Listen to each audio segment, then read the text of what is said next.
I assure you that before the end of this video, you'll never look at these words the same. That's because this is, and has always been, a riddle from the start. Here's some proof. This long-standing article in Wikipedia states that it's probably a riddle. And check out this reference from the Oxford Book of Nursery Rhymes. And this reference from the Annotated Mother Goose. The only problem with some of these references is that they are confident the answer is an egg. Let's see that in action. Humpty Dumpty sat on a wall. Humpty Dumpty had a great fall. And all the king's horses and all the king's men couldn't put Humpty together again. And do you know why? Because Humpty Dumpty is an egg. Makes perfect sense. Well, luckily we can come up with our own conclusions if we have the information we need, placed in an organized way, applying a technique called disconjunction. It's the way to get this and any other run-on paragraph organized into simple, one-sentence statements. Like Humpty Dumpty sat on a wall. Got it. As far as Humpty being an egg, we are so for it, but we'll depict it as an egg because everybody else does, for now. And then it fell off the wall, because gravity. So I think we get the gist of these two lines because they're straightforward statements dealing with the same subject, and we can get rid of these off the bat. Next, we have the all the king's horses line. Maybe I'm going out on a limb here, but many people have rarely spent time with horses. So that begs the question, what can horses do? If you asked most people, they would say horses do one of two things, pull heavy things or let humans ride them. But most people also don't know that horses are very intelligent and emotional animals. Horses can even be trained to dance to music mixed by horse DJs. Very trainable indeed. I know what horses can't do. Manually repair anything. This line isn't telling us much. Maybe the all the king's men line will help us understand it more.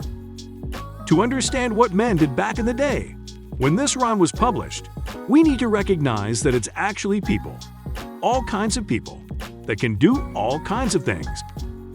With our complex minds and opposable thumbs, people are capable of some absolutely awe-inspiring feats.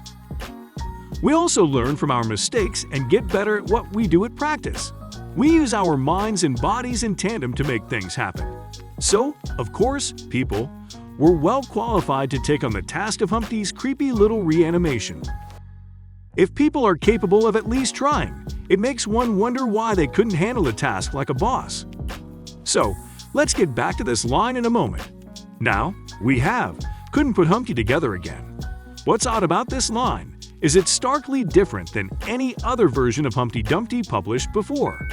As a matter of fact, the last line of every version of this rhyme varies from the other in a very distinct way. This is the version of Humpty Dumpty that we recite now and have been using for generations. But this is the earliest published version ever. Published in 1797, the first two lines are remarkably identical to the currently circulated version. The next line, however, deals with fourscore and fourscore more men. No mention of horses at all. The last line is kind of similar, where could not is comparable to couldn't, and Humpty Dumpty is just shortened to Humpty. Like I stated previously, this part, like each version of Humpty Dumpty, is different. Here, it seems like the author suggested a movement of something, and that movement was to be performed by a protagonist, which in this case are men. Through my research, I've noticed something that all published versions, seemingly purposefully, have in common. The subject is in the third line.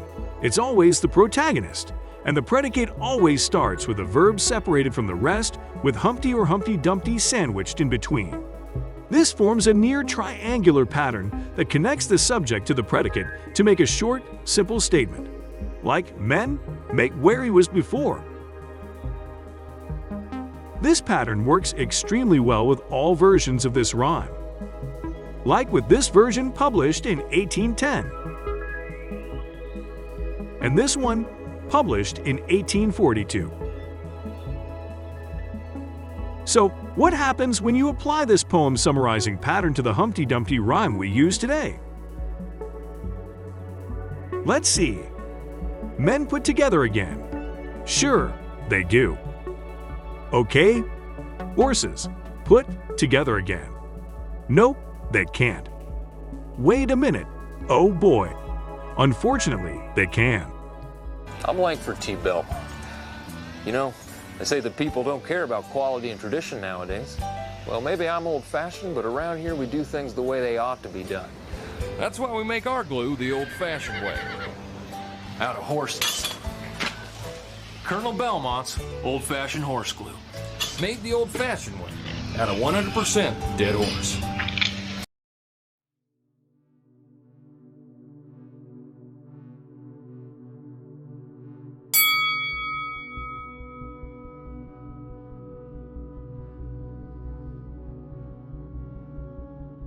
And if this version wasn't a riddle, it would have probably went a little something like this.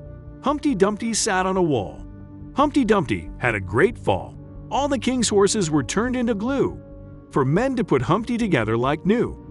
It never mattered if it was an egg, just that it shattered when it fell off the ledge. For, in this riddle and in this pun, is a joke about how badly good horses were done. After watching this video, and learning what Humpty Dumpty is not about, you must be wondering what the story of Humpty Dumpty is really about. Well, people, you won't find it in this version, but you will in this one, this one, this one, and this one. In the first few minutes of Part 2, you'll be blown away by the legendary, historic events that have been hidden inside of these poems for over 200 years, as you witness each one of the nearly lost works get dismantled and conclusively solved for the first time in history. And if you've enjoyed this video, please support, like, and subscribe to my channel. But of course, this was done without sponsors or regard for profit, just for you. Now take a deep dive and watch Part 2.